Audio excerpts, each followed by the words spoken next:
பகவத்கீதை உபன்யாச தொடரில் அருள் திரு ஸ்ரீ நாராயணன் பிரபு அவர்கள் பகவத்கீதை 4வது அத்தியாயம் 27வது ஸ்லோகத்துல என்ன தலைப்புல பேச போறாருன்னா சுய கட்டுப்பாடு மூலம் தியாகங்கள் என்ற தலைப்புல பேச போறாரு. நாம அவரை இஸ்கான் சென்னை சார்பாக ஹரே கிருஷ்ண மகாமந்திரா சொல்லி வரவேற்கலாம். ஹரே கிருஷ்ண கிருஷ்ண கிருஷ்ணா ஹரே ஹரே, ஹரே ராம ராம ராம ஹரே ஹரே. ஹரே கிருஷ்ணா பிரபுஜி. ஹரே கிருஷ்ணா. தேங்க்யூ மாதாஜி. ஓம் நமோ பகவதே வாசுதேவாய. ஓம் நமோ பகவதே வாசுதேவாய. ஓம் நமோ பகவதே வாசுதேவாய. ஹரே கிருஷ்ணா. ஸோ இன்றைய தினம் இங்கிலீஷ் ஒரு தமிழ் நீங்க எப்படி வேணா உங்க வசதிக்கு தகுந்த மாதிரி எடுங்க பிரபு. I'll put it in English itself. So today we are going to see specifically about a very important sloka where through the importance of how and need of our self-control, and then what is the output of that self-control. இன்றைக்கு நான் மிகவும் முக்கியமான ஸ்லோகம் பார்க்க போறோம். அதுல வந்துட்டு எப்படி சுய கட்டுப்பாடு செய்யறது, அந்த சுய கட்டுப்பாடு செய்யும் முறை, இதை பற்றி இன்று பார்க்கலாம். So I'll just give you a quick background where we are in the entire fourth chapter. The fourth chapter is called the Transcendental knowledge, in which first the knowledge about the Lord and knowledge about the self is mentioned, and then how to achieve that knowledge is also mentioned in the coming slokas. So இன்றைக்கு நாம பார்க்கக்கூடிய அத்தியாயம் 4 அது உன்னத அறிவு பற்றியது. அதுல ஞானத்தை பற்றியும் அந்த ஞானத்தை எப்படி அடையும் விதம் பற்றியும் விவரிக்கப்பட்டுள்ளது. It is very important that the entire chapter is understood in overall total, where the complete knowledge, including about the Lord, how to achieve it, everything, and also the ways and means. So there are various varieties by which he gives the information. But importantly, without the knowledge, we will never be able to proceed to the next level. So that is where Krishna is putting that point. So இந்த உன்னத அறிவு என்பது இந்த ஞானம் மிக மிக முக்கியமான ஞானம். இந்த ஞானம் இல்லாமல் நாம் ஆன்மீகத்தில் முன்னேறுவது அவ்வளவு சுலபமானதில்லை. எனவேதான் கிருஷ்ணர் இந்த உன்னத ஞானத்தை பகவத்கீதையில் குறிப்பிட்டிருக்கிறார். He is talking about science of yoga, then he is talking about himself, then what is his purpose and need for his appearance. பகவான் கிருஷ்ணர் தன்னையறியும் விஞ்ஞானத்தை பற்றி பேசுகிறார், அவரை பற்றி பேசுகிறார், எல்லா விளக்கங்களையும் தெளிவாக பகவத்கீதையில் பேசுகிறார். Various needs, why he is coming in different avatars, that is also he is specifically mentioning. அவர் ஏன் பல்வேறு அவதாரங்கள் எடுத்து வருகிறார் என்பதை பற்றியும் மிகவும் விசேஷமாக குறிப்பிட்டிருக்கிறார். What is the difference between his birth, his karma, and our birth and our karma? கிருஷ்ணரினுடைய பிறப்பு, கிருஷ்ணரினுடைய கர்மத்தை பற்றியும் நம்முடைய பிறப்பு, நம்முடைய கர்மத்தை பற்றியும் அழகாக குறிப்பிட்டிருக்கிறார். How do we understand the relationship between ourselves and the Supreme Lord, and then how to establish that relationship? நமக்கும் பகவானுக்கும் உள்ள உறவு முறை என்ன என்பது பற்றியும் அந்த உறவு முறையை நாம் எப்படி புதுப்பித்து நிலைநிறுத்த வேண்டும் என்பதை பற்றியும் குறிப்பிட்டிருக்கிறார்.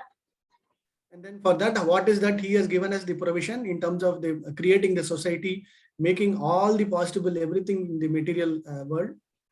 அதற்காக தான் இந்த 4 வர்ணாசிரம தர்மங்களை கூட பகவான் படைத்திருக்கிறார் இந்த ஜட உலகத்தில். And he has given us all the swadharma and swana everything, so that we will be able to practice this and then try to achieve the supreme perfection. அவனவனுடைய சுதர்மம் என்ன என்பதையும் குறிப்பிட்டு அந்த சுதர்மத்தை நாம் பின்பற்றுவதன் மூலம் நாம் நம் இலக்கை அடைய முடியும் என்பதையும் குறிப்பிட்டிருக்கிறார். When we try to perform our swadharma, we have to be very careful on the karma. So he is specifically mentioning about the karma part also. நம்மளுடைய சுதர்மத்தை நாம் பின்பற்றும் பொழுது நாம் மிகவும் கவனமாக நம்மளுடைய கர்மத்தை செய்வதில் இருக்க வேண்டும். அந்த கர்மத்தை பற்றியும் பகவான் குறிப்பிட்டிருக்கிறார். He goes in detail about what are the different type of karmas, and what if you perform in this way you will get this benefit, if you perform in this way you will get benefit. So he is giving in detail about everything. பகவான் கிருஷ்ணர் 3 விதமான கர்மங்களை பற்றி குறிப்பிட்டிருக்கிறார். இந்த கர்மத்தை செய்தால் என்ன பலன், இரண்டாவது கர்மத்தை செய்தால் என்ன பலன் என்று ஒவ்வொரு கர்மத்தையும் அதனுடைய செய்வதால் ஏற்படும் பலன்களை பற்றியும் குறிப்பிட்டிருக்கிறார். And how to perform that without attachment. So most importantly, the highest is instead of doing vikarma or karma, somebody has to perform akarma. Then only he will be getting the real improvement or real knowledge.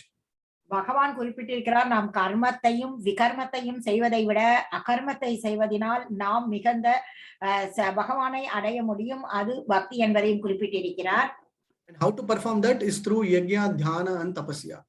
அந்த கர்மங்களை எப்படி செய்வது என்றால் யாகத்தின் மூலமும் தவங்களின் மூலமும் செய்ய வேண்டும் என்று குறிப்பிட்டிருக்கிறார். And then he goes into the details about how, in which ashrama, who will perform what, how do they perform, all those things also is performed. ஒவ்வொரு ஆசிரமத்திலும் யார் என்ன செய்ய வேண்டும் என்பதை பற்றியும் விளக்கமாக குறிப்பிட்டிருக்கிறார். Brahmacharis through the sense control, through yogis through various austerities like tapasya, and grahastha he is specifically mentioned as most recommended is through the yajna. அங்கே பிரம்மச்சாரிகள் தங்களுடைய புலன்களை கட்டுப்படுத்துவதன் மூலமும் அவர்களுடைய தவத்தை செய்ய வேண்டும். யோகிகள் தவங்கள் செய்வதன் மூலம் புலன்களை கட்டுப்படுத்த வேண்டும். கிரகஸ்தர்கள் யாகங்கள் செய்வதிலும் அவங்களுடைய வாழ்க்கையின் வசதிகளை துறவு செய்வதிலையும் அவர்கள் பின்பற்ற வேண்டும். Mostly they will forget about the important point that Mataji mentioned, sacrificing their comfort. So usually whenever there's a grahastha, in total, in general understanding, they will not understand, okay, I'll just perform an yajna and I will get the benefit.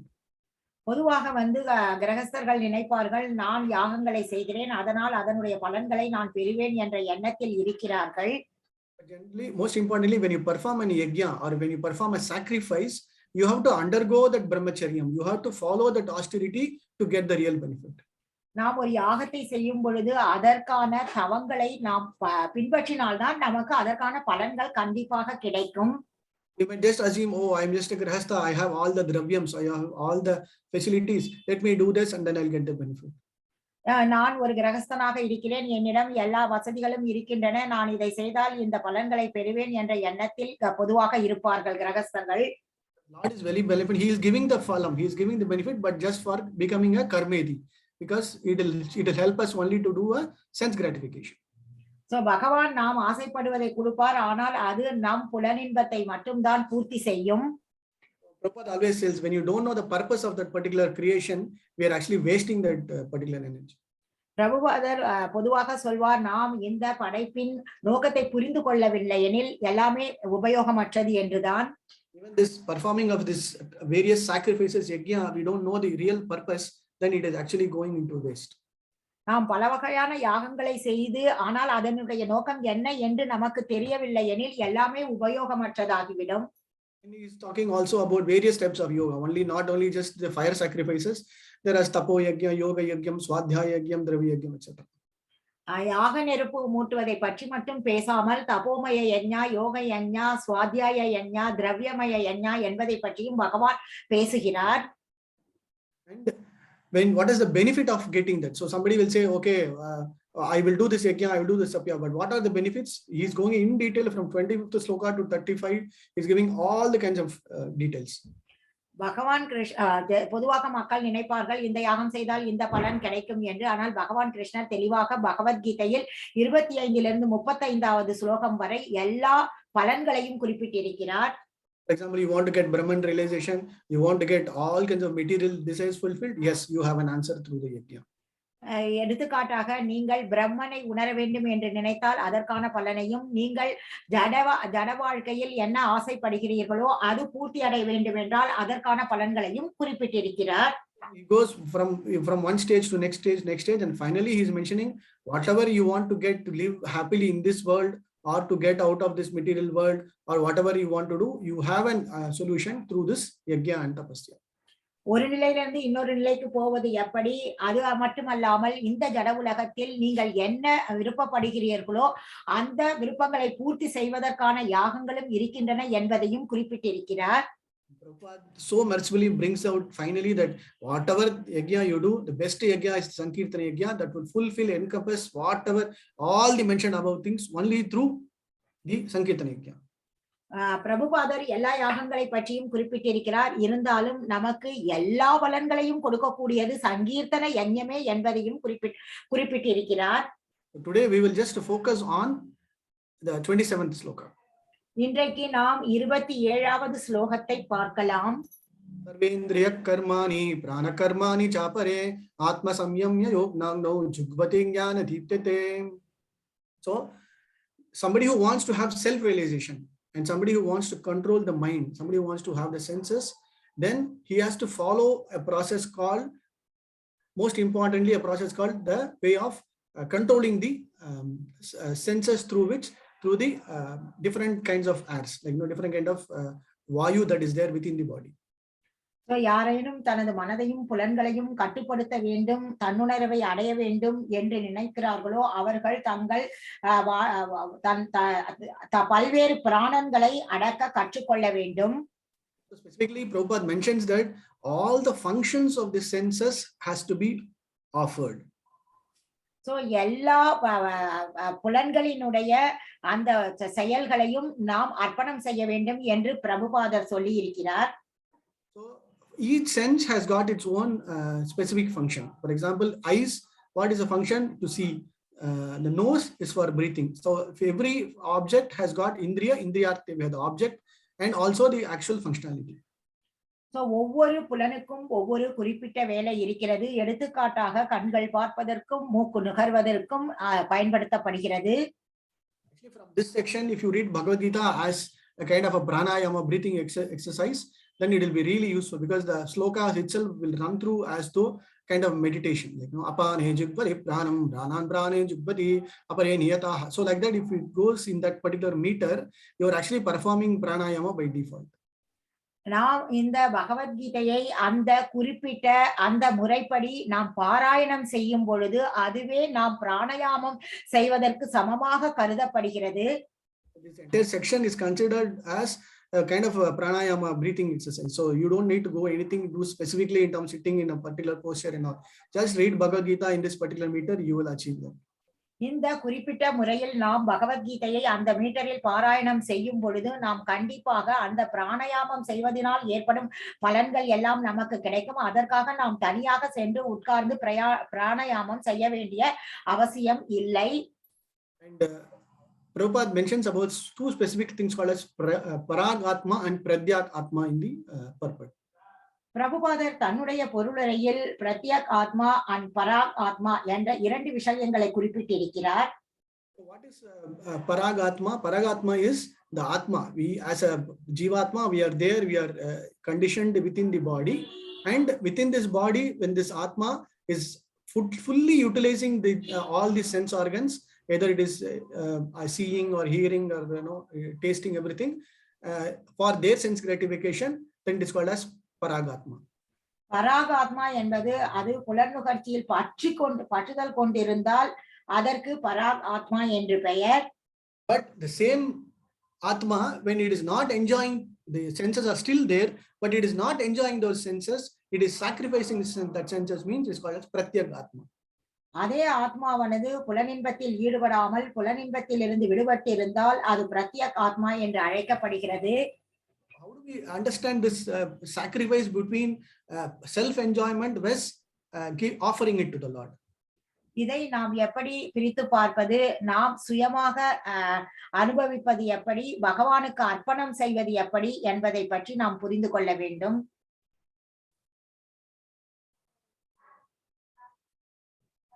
So how do we do that? If we just quickly switch over to the 6th chapter, he is going to give a different concept of this entire stages of different yoga. இங்கே யோகத்தின் பல்வேறு நிலைகளை பற்றி குறிப்பிடப்பட்டிருக்கிறது. It starts with yama, niyama, asana, pranayama, pratyahara, dharana, dhyana and samadhi. இது யம நியம ஆசன பிராணாயாமா பிரத்யாஹாரா தாரணா தியானா சமாதி என்ற வரிசையில் இருக்கிறது. So if you see in terms of sacrificing the sense functions of the sense, which means we have to follow the most importantly, the first one is called the yama. நாம் நம் புலன்களை புலன் திருப்தியிலிருந்து விடுபட வேண்டும் என்றால் அதற்காக நாம் யம நியதிகளை பின்பற்ற வேண்டும். Which is very basic, where we follow some kind of a non-violence, not being always truthful, not stealing, the very fundamental things, the moral code that we are supposed to have got through our own swabhava.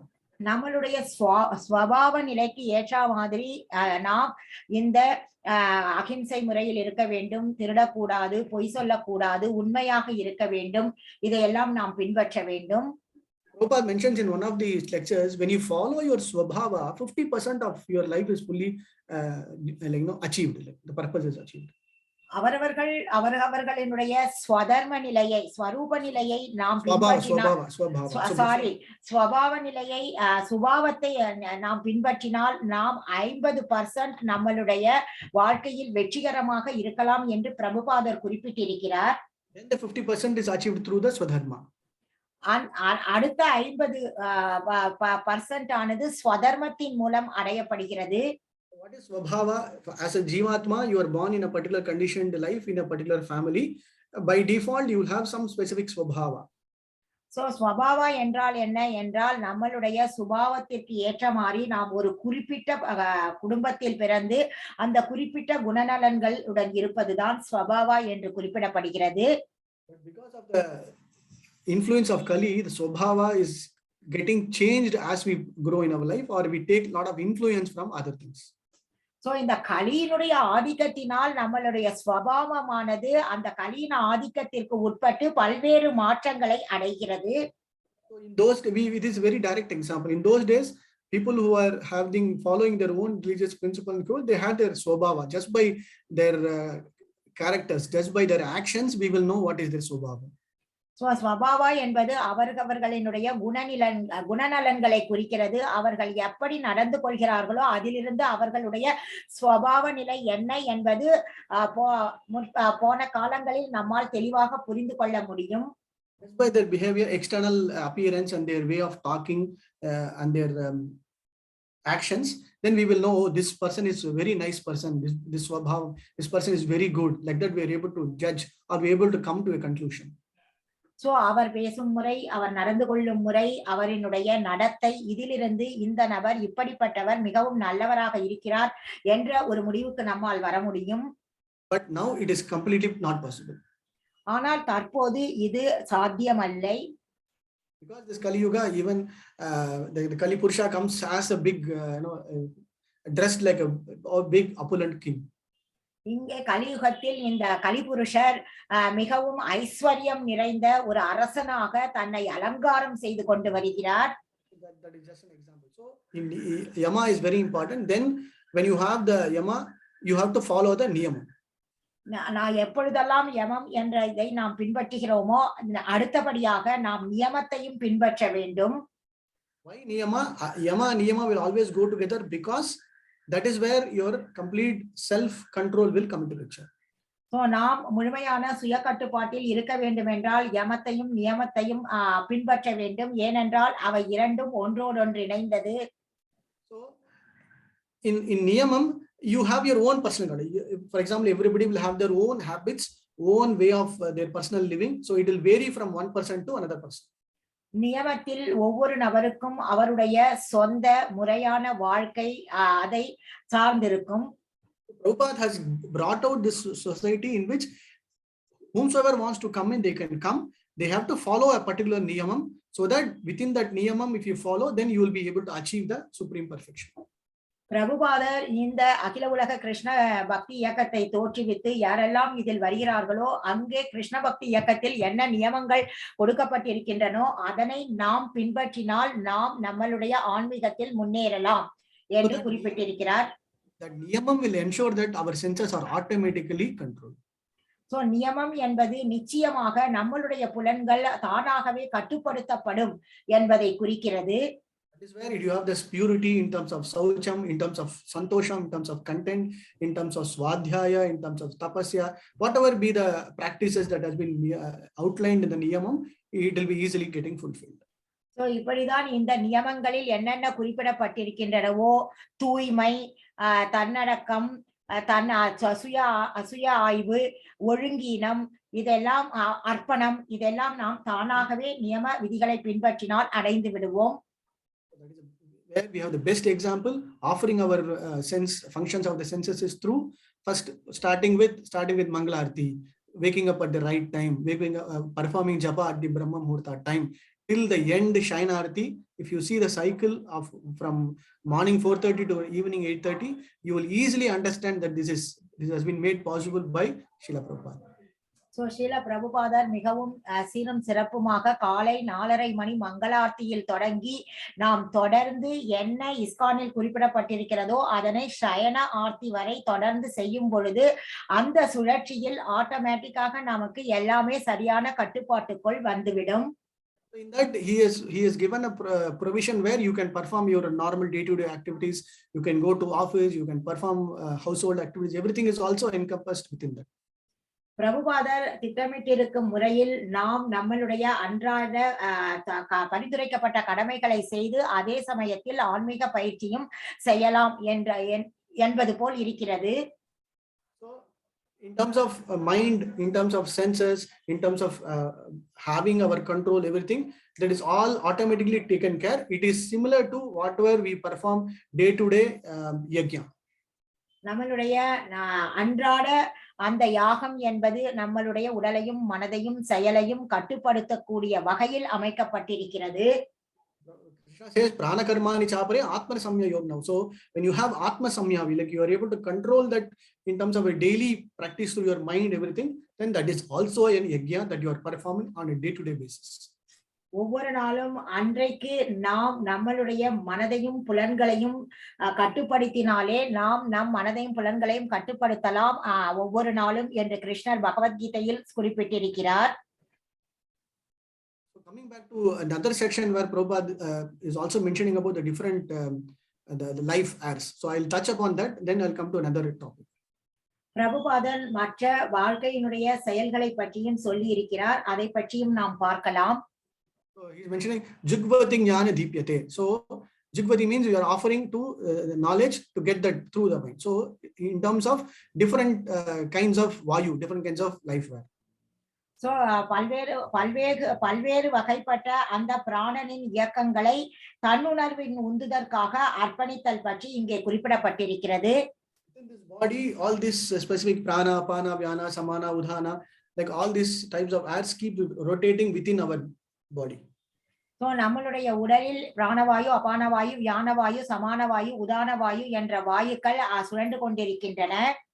Most importantly, you know, pranavayu, that is the most important one. Others will keep. So our focus is how do we ensure that these vayus are being properly channelized and directed. So இந்த பிராணவாயு என்பது நம் உயிர் காற்று, உயிர் மூச்சு என்று குறிப்பிடப்பட்டிருக்கிறது. மற்ற வாயுக்களும் எப்படி நாம் சரியான முறையில் இயக்கத்தில் வைத்திருக்க வேண்டும் என்பதை குறிக்கிறது. So as per Ayurveda also, vadam, kappam, pitam. So these are the three main things which is being conditioned within our body. Like now our body is made up of all these three from an Ayurveda perspective. Vadam, kappam and pittam. ஆயுர்வேதத்திலும் கூட பித்தம், வாதம், கபம் என்பதை பற்றியும் குறிப்பிடப்பட்டிருக்கிறது. ஏனெனில் நம் வாழ்க்கை இதனை அடிப்படையாக வைத்துதான் அமைந்துள்ளது. Based on the Sidoshanam, based on the conditions of the season, based on the food that we eat, based on our habits, all these three will play around and we'll get either disease or we'll be all perfect. இந்த சீதோஷ்ண நிலை, நாம் உண்ணும் உணவு, நாம் வாழும் வாழ்க்கை முறை, இதை பொறுத்துதான் இந்த மூன்றும் வாதம், பித்தம், கபம் கட்டுப்படுத்தப்படுகிறது. Some of the body, why I'm telling specifically bodies, because it is directly related to the senses. Our body condition also, somebody's body will be a lot of more of kapam, somebody's body will be more of pittam. So like that, it will be conditioned according to that. So சிலர் உடம்பில் அதிகமான கபம், பித்தம், வாதம் இருக்கலாம், சில பேரில் கம்மியாக இருக்கலாம். ஏனெனில் நம் சரீரமானது புலனுடன் சம்பந்தப்பட்டிருப்பதால் தான் நான் இதை பற்றி இங்கே குறிப்பிடுகிறேன். So that is why it will differ from one person to another person. So இது ஒவ்வொரு நபருக்கும் இது வேறுபடும். But ultimately our aim of goal is how do I sacrifice my that sense enjoyment. நம்மளுடைய வாழ்க்கையின் இலக்கு எப்படி நாம் புலன் இன்பத்தை தவிர்க்க வேண்டும் என்பதுதான். So I will just quickly run through one particular important point where give us a practical example so that you will be easily able to understand. நான் உங்களுக்கு ஒரு மிக முக்கியமான ஒரு டிப்ஸ் கொடுக்கிறேன். ஏனெனில் அதை வைத்து நீங்கள் மிகவும் சுலபமாக புரிந்து கொள்ளலாம்.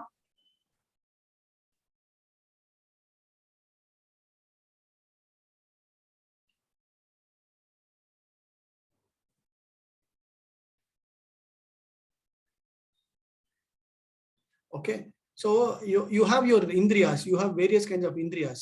Okay, I'll just give you one small example by which you will be able to quickly understand. So you are walking in the street and tomorrow there is an election and you see a very new shop that is opened. Okay. So இங்கே வந்து நான் உங்களுக்கு ஒரு சுலபமான எடுத்துக்காட்டு கொடுக்கிறேன். நீங்கள் தெருவில் நடந்து கொண்டிருக்கிறீர்கள். உங்கள் கண்களினால் ஒரு புது கடையை பார்க்கிறீர்கள். Somebody says today it is free because tomorrow's election we are giving you free. Please come and try to taste.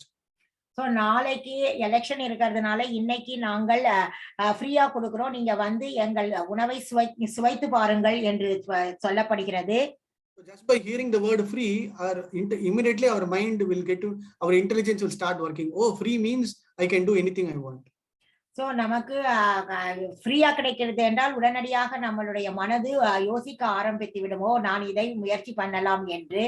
How that word free enters through our ears and then it will start working.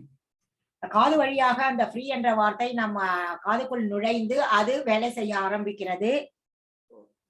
So you go there and you just wait. Okay. So what will happen is if the shop is like new, then you will go. First cases you go, you take and you eat it. Okay. So கடை புதிதாக இருப்பதினால் நாம் முதல் என்ன செய்வோம் என்றால் கடைக்குள் போய் அங்க எடுத்து நாம் சாப்பிட ஆரம்பித்து விடுவோம். We finish eating and then that is our sense is fully satisfied. Then we'll say, wow, very nice, or it's not good. Whatever be the conclusion, that experience will go and reside in our mind. So நாம் போய் கடைக்குள் சாப்பிட்ட பிறகு அது மிகவும் சுவையாக இருந்தால் மிகவும் பிரமாதம் என்று சொல்வோம், நன்றாக இல்லை எனில் இது சரியில்லை என்று சொல்வோம். அந்த நம்மளுடைய அந்த முடிவானது நம்மளுடைய மனதில் பதிவாக இருக்கிறது. One case. The second case is you go, then the same thing, same eyes will go, and then your that is Jnanendriya, then your Karmendriya also will start working. So before you enter that shop or before you are on the way to that shop, example. இன்னொரு முறை வேறு விதமாக சொல்ல வேண்டும் என்றால், நாம் நடந்து போய் கொண்டிருக்கிறோம் கடைக்கு, அப்பொழுது நம்மளுடைய ஞானேந்திரியமான கண்களும் கர்மேந்திரியங்களும் வேலை செய்ய ஆரம்பிக்கின்றன. Immediately it will see that particular shop and then what it will do, it will send the information to our mind and then intelligence will say, yes, this was good, no, it is not good, like that it will come. So இந்த ஞானேந்திரியமும் கர்மேந்திரியமும் நம்மளுடைய புத்திக்கு வந்து மனதின் மூலம் விஷயத்தை அனுப்புகிறது. உடனே நாம் நினைக்கிறோம் இது நல்லது அல்லது கெட்டது என்று. When you apply, here is the importance. So when you apply your intelligence, then you will be able to do a perfect decision.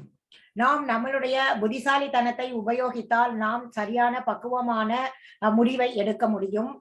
But when you start applying the only focus, when you take up only the mind, then the indriyas will say, oh, it's okay. If, for example, if you eat, it is not a prasadam, it is not good for your health, it has got a lot of sugar. Whatever be the intelligence directs, the mind will always say, no, it's okay, let's go and enjoy. இதுவே நாம் மனதை அடிப்படையாக வைத்து ஒரு தீர்மானம் செய்தால் உடனே அந்த மனது நினைக்கும், ஓ இது வந்து பிரசாதம் இல்லை, இதுல சர்க்கரை அதிகமாக இருக்கிறது என்றெல்லாம் நினைக்கும். அப்பொழுது வந்து அந்த புத்திசாலித்தனம் மனம் சொல்லும், ஓகே பரவாயில்லை என்று.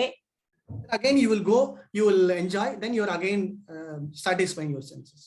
நாம் மறுபடியும் போய் அதை சாப்பிட்டு விட்டு நாம் திருப்தி அடைவோம்.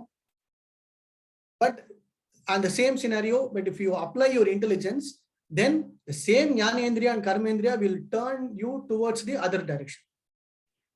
இதே நாம் நம் புத்திசாலித்தனத்தை உபயோகித்து ஒரு முடிவு எடுத்தால் நம்மளுடைய கர்மேந்திரியமும் ஞானேந்திரியமும் நம்மை வேறு விதமான வழியில் திசை திருப்பும். So your intelligence says stop, don't go. புத்திசாலித்தனம் சொல்லும் மேல் போகாதே என்று.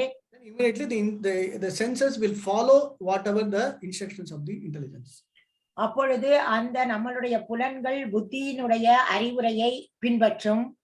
Then the indriyas, karmendriya your legs or eyes will turn away and then you will continuously follow irrespective of whatever your mind says. அப்பொழுது நம்மளுடைய ஞானேந்திரியமும் கர்மேந்திரியம் கண்ணும் நம்மளுடைய செயல்களும் அந்த மனசு சொல்வதை கேட்காமல் என்ன புத்தி சொல்கிறதோ அதை கேட்கும்.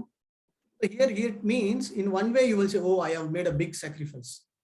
So அப்பொழுது நாம் நினைப்போம், நான் பெரிய தியாகம் செய்து விட்டேன் என்று நினைப்போம். Because mind will always keeps engaging where the indriyas has to be satisfied at every time. So மனதினுடைய வேலை எப்பொழுதுமே இந்த இந்திரியங்களை திருப்திப்படுத்துவதுதான். Indriyas have to be satisfied irrespective of whatever be the situation. இந்த இந்திரியங்கள் அந்த நம்மளுடைய சூழ்நிலை எப்படி இருந்தாலும் அதற்கு திருப்தி கொடுக்கப்பட வேண்டும். So you cannot say, oh, I will stop, I will not see at all, I will not walk at all. You cannot do that. நாம் நான் பார்க்க மாட்டேன், நான் நடக்க மாட்டேன் என்றெல்லாம் சொல்ல முடியாது. Bhagavad-Gita, Krishna says the indriyas will act because you are conditioned, and this jivatma, you have to act because you cannot be inactive. இந்த ஜீவாத்மானவானது பந்தப்பட்டிருப்பதால் இந்த இந்திரியங்கள் செயல்படும் என்று நீ செயல்பட்டுத்தான் ஆக வேண்டும் என்று கிருஷ்ணர் பகவத்கீதையில் சொல்லி இருக்கிறார். Even for one single moment you will not be able to be inactive. ஒரு க்ஷணம் கூட செயலில்லாமல் நம்மால் இருக்க முடியாது.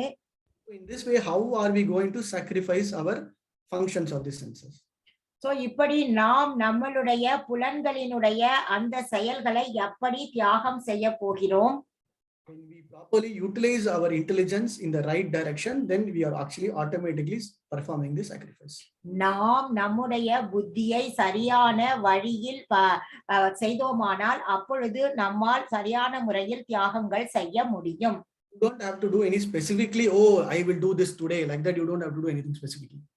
குறிப்பாக நான் இன்றைக்கு இது செய்வேன் என்றெல்லாம் நாம் செய்ய வேண்டிய அவசியம் இல்லை. When you follow the Acharya's instructions and follow the regulative principles by reading, following everything in the as per prescriptions, then you are daily doing the sacrifice. நாம் தினமும் ஆச்சாரியர்களின் வழிகாட்டுதலின்படி நடந்து 4 ஒழுங்குமுறை விதிகளை பின்பற்றி எல்லா சாஸ்திரங்களையும் படித்தால் நாம் நம்மை நல்ல முறையில் செயல்படுத்த முடியும். As per our slogan, what is our goal is self-realization.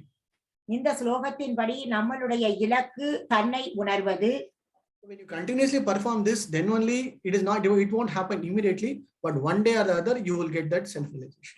நாம் தினம் இதனை பயிற்சி செய்யும் பொழுது உடனடியாக பலன் கிடைக்கவில்லை என்றாலும் ஒரு நாள் கண்டிப்பாக நமக்கு தன்னுணர்வு ஏற்படும். What is that self-realization? தன்னுணர்வு என்றால் என்ன? In very simple understanding, you are not at the lowest level. You will get that understanding that you are not this body, you are an atma. மிகவும் அடிப்படையான புரிதல் என்னவென்றால் நான் எந்த சரீரம் கிடையாது, நான் ஒரு ஆன்மீக ஆத்மா என்பது. And the second level is I am conditioned here, there is no other way. இங்கே நான் பந்தப்பட்டிருக்கிறேன், வேறு வழி இல்லை என்பது இரண்டாவது. And third, like me, there are so many other conditioned souls also. என்னை மாதிரியே நிறைய கட்டுண்ட ஆத்மாக்கள் இங்கு இருக்கின்றன என்பது மூன்றாவது. And fourth, what is the way to come out of it? எப்படி இதிலிருந்து விடுபடுவது என்பது நான்கு. So in that way, we'll try to do all kind of yajna, all kind of perform, everything we'll try to do. So இப்படித்தான் நாம் எல்லா வகையான யாகங்களை எல்லாம் செய்ய முயற்சி செய்கிறோம். So when you try to do that, then we'll know what is the goal, what is the purpose. Oh, then I have to do worship for the Supreme Lord. So நாம் அதை செய்ய முயற்சி செய்யும் பொழுது நம்ம வாழ்க்கையின் இலக்கு என்ன? நாம் பகவான் முழுமுதற் கடவுளை வழிபட வேண்டும் என்பதை புரிந்து கொள்வோம்.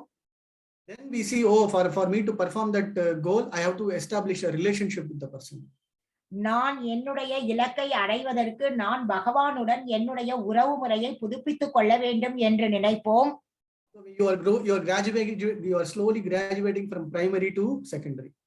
நாம் முதல் நிலையிலிருந்து இரண்டாவது நிலைக்கு படிப்படியாக முன்னேறுகிறோம்.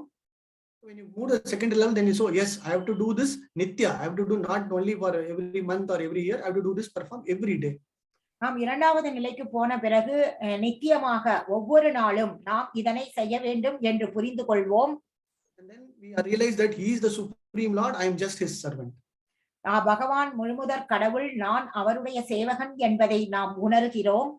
And then the next topmost is, oh, I am the eternal servant of the eternal Supreme Personality of Godhead. மிகவும் உயர்ந்த நிலை என்ன என்பது நாம் பகவானின் நித்தியமான சேவகன், நான் பகவான் நித்தியமான முழுமுதற் கடவுள் என்பதை உணர்வோம். And then irrespective of the position, irrespective of the place we are, we will continue to perform our devotion service. நம்மளுடைய இடம் நேரம் இவற்றை பற்றி கவலைப்படாமல் நாம் நம்மளுடைய பக்தி தொண்டை தொடர்ந்து செய்வோம். Whether we are in Swargaloka, whether we are in Narakaloka, or we are in this particular Corona Loka, whatever be it, we will continue to perform our devotion service. Okay, நாம் சொர்க்கலோகத்திலோ நரகலோகத்திலோ இந்த கொரோனா லோகத்திலோ இருந்தாலும் நாம் நம்மளுடைய தொண்டை தொடர்ந்து செய்வோம். So that is called the highest realized, perfect, self-realized Atmas. இதுதான் மிக உயர்ந்த பக்குவமான தன்னுணர்வு நிலை ஆத்மாக்களினுடையது. So Lord Brahma, Lord Shiva, all the devatas, they are already in that particular state. பிரம்மன் சிவன் போன்ற அனைவரும் ஏற்கனவே இந்த குறிப்பிட்ட நிலையில்தான் இருக்கிறார்கள். Lord's messengers like Narada, Vyasadev, so many personalities through his avatar, through his Shakti Avesha, they come and teach this only for us. பகவானின் தூதுவர்களான சக்தி ஆவேச அவதாரங்களான நாரதர் போன்றவர்கள் அனைவரும் இதைதான் செய்கிறார்கள். They come purposefully for pulling us out of this material world. So அவர்கள் இந்த ஜட உலகத்திலிருந்து நம்மை எப்படி எடுப்பது என்பதற்காக தான் அவதாரம் செய்கிறார்கள். Because they are already self-realized through their practice, through their way of bhakti, they also want to give that to us. தன்னுணர்வின் மூலம் பக்தியின் மூலம் தன்னை உணர்ந்தவர்கள் அவர்கள், அதனால் அவர்கள் நமக்கு பக்தியை கொடுக்கிறார்கள். All that this Jivatma has to do is to follow those specific instructions. ஜீவாத்மா செய்ய வேண்டியது என்னவென்றால் அவர்களினுடைய அந்த உபதேசங்களை பின்பற்ற வேண்டும். How that has been happened through the Acharya, through the disciplic succession, Prabhupada and all our current Acharyas, they are exhibiting this particular activities. குரு சிஷ்ய பரம்பரையில் வரும் ஆச்சாரியர்கள், பிரபுபாதர் மற்றும் அவருடைய சீடர்கள், அவர்களை நாம் பின்பற்றி நடக்க வேண்டும். When you follow that particular process, then you are already in that particular liberated state. So அவர்களின் வகுத்த வழிமுறையை நாம் பின்பற்றினால் நாம் ஏற்கனவே முக்தி அடைந்துவிட்ட நிலையில் இருக்கிறோம். Going back to the main sloka, in terms of this large energy, in terms of this our functions of the mind, we all know it will always have this feeling, willing and thinking. So பகவானினுடைய பல்வேறு சக்திகள், நம்மளுடைய மனதின் செயல்பாடுகள் என்னவென்றால் உணர்தல், thinking, நினைப்பது, விருப்பப்படுதல். So this will play a very, very important role in terms of our self-realization. So இந்த மூன்றும் தன்னுணர்வு பாதையில் மிகவும் முக்கியமான பங்கு வகிக்கின்றன. Because when you start feeling, the feeling is very important. Because of the feeling, it will influence your senses. Then with the influence of the senses, then again your actions and everything will be following that. நாம் உணர ஆரம்பிக்கும் பொழுது அது நம்மளுடைய புலன்களின் மீது தூண்டுதலை ஏற்படுத்துகிறது. அதன் பிறகு நாம் செயல்பட ஆரம்பிக்கிறோம். Or the other way, because of the senses performing in one way, then we get that feeling. நம்மளுடைய புலன்கள் ஒரு வழியில் செயல்படும் பொழுது நாம் அந்த உணர்வை உணர்கிறோம். For example, you see something, you become happy, or when you see something, you become unhappy. நாம் எதையாவது பார்க்கும் பொழுது சில நேரங்களில் சந்தோஷப்படுகிறோம், சிலவற்றை பார்த்துவிட்டு நமக்கு சந்தோஷம் இருப்பதில்லை. Similarly, your thinking also. Thinking is beyond whatever we assume, but it will be keep on going. That is what Krishna says, like you cannot be idle, because thinking is something, it will continuously happen. நாம் அப்படியே உட்கார்ந்து இருக்க முடியாது. நம்மளுடைய அந்த நினைவு என்பது ஒரு தொடர் நிகழ்வு ஆகும். நாம் தொடர்ந்து எதையாவது நினைத்து கொண்டேதான் இருப்போம். One of the best practice of channelizing our thinking is through the various niyamams, like chanting, performing all the puja. For example, you are a grihastha, you perform deity worship, so that at least performing or making yourself your activities, then your thinking will be kind of channelized. So நாம் நம்மளுடைய அந்த நினைவு நிலையை சரியான முறையில் வழிமுறைப்படுத்துவதற்கு நாம் பகவானின் பக்தி பகவானை வழிபடுதல், நம்மளுடைய புலன்களை பகவத் சேவையில் ஈடுபடுத்தல், இவற்றில் ஈடுபடுத்தினால் கண்டிப்பாக நம்மளுடைய அந்த நினைவு நிலையானது சரியான வழியில் செல்லும். The third part is also willing. Willing is like where the desire, that the root of the desire, where everything will depend, like, you know, because Krishna says it is all because of your kama. Kama means the desire by which it will be actioned. So கிருஷ்ணர் பகவத்கீதையில் சொல்கிறார், எல்லாமே உங்களுடைய ஆசையினால் தான் ஏற்படுகிறது, உங்களுடைய ஆசையின் மூலம்தான் நீங்கள் செயல்களில் இறங்குகிறீர்கள் என்று சொல்லி இருக்கிறார். We are all here just because of the factor of willingness. So நாமெல்லாம் ஏன் இங்க இருக்கிறோம்னா, because நாம ஆசைப்படுவதால் தான் நாம் இங்க இருக்கிறோம். When you channelize your desires, then we are on the right path. நாம் நம்மளுடைய அந்த ஆசையை வழிமுறைப்படுத்தும் பொழுது நாம் சரியான வழியில் செல்வோம். The same example that I mentioned can be put it in a different way where when you go, when you perform, when you are walking or when you see a particular thing, all this feeling, building, thinking will come into the mind. And then when you start using intelligence, you will be easily able to control your senses also. So இதே எடுத்துக்காட்டை தான் நான் நடக்கிறது, பார்க்கிறது, செயல்படுவது என்பதை பற்றி பேசும் பொழுது நான் குறிப்பிட்டிருந்தேன். பிரபுஜி, நீங்க பேசும்போது என்னமோ நீங்க பேச ஆரம்பிச்ச உடனே ஏதோ ஒரு பேக்ரவுண்ட் நாய்ஸ் வர்றது. 2 minutes பொறுத்துக்கோங்க மாதாஜி, பின்னாடி ஒரு வரும், ஒரு 2 minutes. Mask. Okay, yes yes yes. Okay.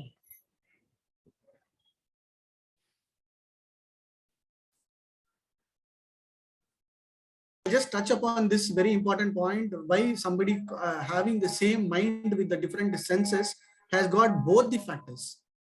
So இங்கே ஒரே மனது, பல்வேறு புலன்கள், இவர்கள் எப்படி செயல்படுகிறார்கள் என்பதை நாம் பார்க்கலாம்.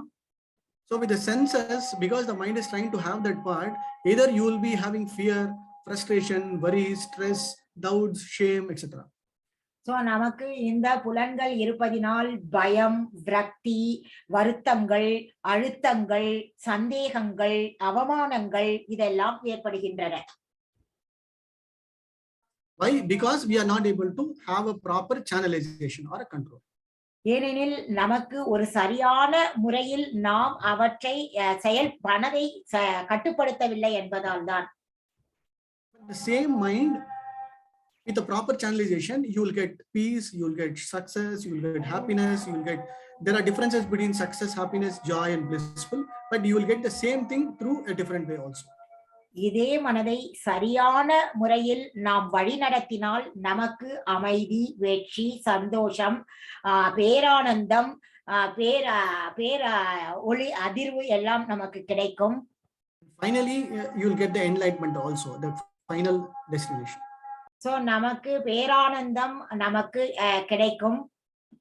Because Prabhupada says you cannot replace fear with happiness, you cannot replace stress with success.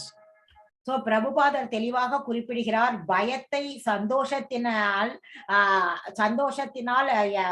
மாற்றி வைக்க முடியாது, அதே சமயத்தில் அழுத்தத்தை வெற்றியினால் நாம் ஈடுகட்ட முடியாது என்று சொல்லி இருக்கிறார். That is why he brought out the fantastic word called higher taste. அதனால்தான் பிரபுபாதர் மிக உயர்ந்த சுவை என்ற வார்த்தையை குறிப்பிட்டிருக்கிறார்.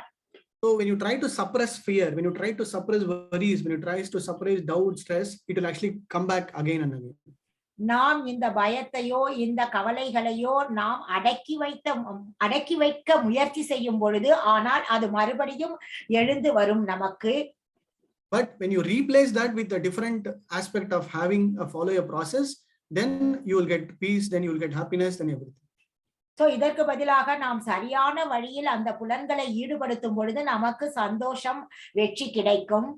When you get that, you will not worry about the fear, worries, all those things. So all those things will still there, but it will not affect you. நாம் சரியான பாதையில் செல்லும் பொழுது இந்த பயமோ கவலைகளோ நம்மை பாதிக்காது. You cannot make that as zero and then I'll take this. நாம் எல்லாவற்றையும் பூஜ்ய நிலைக்கு கொண்டு வந்துவிட்டு இந்த சரியான வழிமுறை பின்பற்றுகிறேன் என்று நினைத்தல் கூடாது. Because we are all conditioned in the 3 gunas, it will be like it will keep on going up and down. நாம் இந்த ஜட இயற்கையின் 3 குணங்களின் ஆதிக்கத்தின் கீழ் இருப்பதால் நமக்கு இவை மேலும் கீழும் மாறி மாறி போய்கொண்டிருக்கும். Sometimes the satogana will be on the top, sometimes the rajogana will come, then the tamogana, then all these 3 will be combined, will be keep on going up and down. சில நேரங்கள் சத்துவ குணம் உயர்நிலையில் இருக்கும், சில நேரங்களில் ரஜோகுணம், சில நேரங்களில் தமோகுணம், இந்த 3 குணங்களும் மாறி மாறி மேலும் கீழும் போய்கொண்டிருக்கும். Most importantly, when we follow the process, niyama and everything, then you are able to achieve whatever you wanted to get. நாம் இந்த நியம விதியை சரியாக பின்பற்றினால் நாம் என்ன பெற வேண்டும் என்று ஆசைப்படுகிறோமோ அது நமக்கு கண்டிப்பாக கிடைக்கும். Coming back to the main important chapter, specific sloka that we are trying to focus. So இப்பொழுது நாம் இன்றைய ஸ்லோகத்தில் முக்கியமாக எதனை கவனம் செலுத்தலாம் என்பதை பார்க்கலாம். So in this chapter, whatever we are going to go, you will be getting all this pranayama. You would have seen hatha yoga, everything. But when you continue to understand these slokas, next levels of what Krishna says, then you will be able to get not only just self-realization, he is going to the next level of advancement making your life happy in this world and also complete perfection.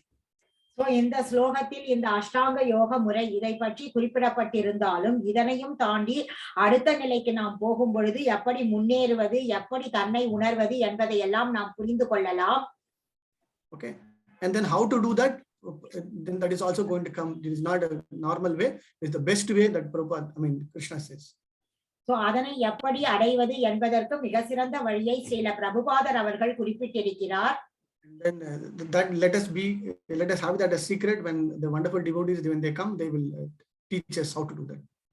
So இதனுடைய ரகசியம் என்னவென்றால் அற்புதமான பக்தர்கள் வரும் பொழுது அதனை நமக்கு சொல்லிக் கொடுப்பார்கள்.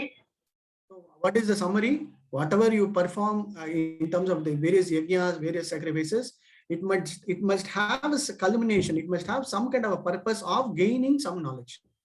நாம் எல்லா விதமான யாகங்கள் தவங்கள் நாம் செய்தோம் என்றால் அதனுடைய முடிவு என்னவென்றால் நமக்கு ஞானம் அடைய வேண்டும். அதுதான் மிகவும் முக்கியம். And now you will ask me, what is knowledge? நீங்கள் கேட்கலாம், ஞானம் என்றால் என்ன? Again, that is also in the coming chapter, in the coming slokas, Krishna will bring it. So initially you had the knowledge of self, you had the knowledge of Supreme Lord, how to do it, etc. But what is the supreme knowledge, that also you will come to know. அதை பற்றி பகவான் கிருஷ்ணர் அடுத்த அத்தியாயத்தில் சொல்வார். ஞானம் என்றால் நாம் யார், பகவான் யார், நமக்கும் பகவானுக்கும் உள்ள உறவு என்ன, இதையெல்லாம் தெரிந்து கொண்டோம். இதைவிட முன்னே கிருஷ்ணர் தான் முழுமுதற் கடவுள் என்ற ஞானத்தையும் நாம் தெரிந்து கொள்ளலாம். Whatever we have realized is just at the level where we have to have that self-realization and perform our activities. So நாம் நம்மை தன்னுணர்வு நிலையில் நம்மை உணர்ந்து நாம் நம்மளுடைய செயல்களை செய்ய வேண்டும். We will stop here and then request devotees to continue hearing Bhagavad-Gita daily. Then you will achieve that by this end of this chapter. So நான் பக்தர்களிடம் ஒரு வேண்டுகோள் என்னவென்றால், நீங்கள் தொடர்ந்து இந்த பகவத்கீதை தினசரி உபன்யாசம் கேட்டு இந்த அத்தியாயத்தின் முடிவில் என்ன முடிவு என்பதை நீங்கள் புரிந்து கொள்ளலாம். இத்துடன் என் உரையை முடித்துக் கொள்கிறேன். You will have a lot of benefits. You will not realize that, but a lot of benefits will be automatically coming. Like for example, you will never fall into Maya. You will never have that ignorance. You will not be doubtful. You will not have that faithlessness. You will get a lot of good benefits also. So நாம் பகவத்கீதையை தொடர்ந்து கேட்பதன் மூலம் நமக்கு நிறைய பலன்கள் இருக்கின்றன. நாம் மாயையிலிருந்து விடுபடலாம். நம்மளுடைய அறியாமை போகும். நம்மளுடைய சந்தேகங்கள், நம்பிக்கையின்மை, வீழ்ச்சி இதெல்லாம் நமக்கு போய்விடும். Krishna says in every sloka that even your bad karma, everything will be burnt down like anything. So you don't have to really worry about that. பகவான் கிருஷ்ணர் தெளிவாக சொல்கிறார், உன்னுடைய எல்லா கெட்ட கர்மங்களும் அழிக்கப்பட்டுவிடும், நீ கவலைப்பட வேண்டாம் என்று சொல்கிறார். And finally he says Shanti Marigachiti, you will get complete spiritual peace also. பகவான் கிருஷ்ணர் சொல்கிறார், நீ பூரண ஆன்மீக அமைதியை அடைவாய் என்று. Finally he says you have to slash the ignorance by getting knowledge. So you have to go get the knowledge. So நாம் நம்மளுடைய அறியாமையை ஞானம் என்ற ஆயுதத்தினால் அழிக்க வேண்டும் என்று சொல்கிறார். Thank you. Hare Krishna. Granth Srimad Bhagavad-Gita ki jai. Srila Prabhupada ki jai. Hare Krishna. பக்தர்கள் உங்களுடைய சந்தேகங்கள், கேள்விகள் நீங்கள் கை உயர்த்தலாம், இல்ல சாட் பாக்ஸில் நீங்கள் டைப் செய்யலாம். Prabhuji wonderful lecture. Thank you.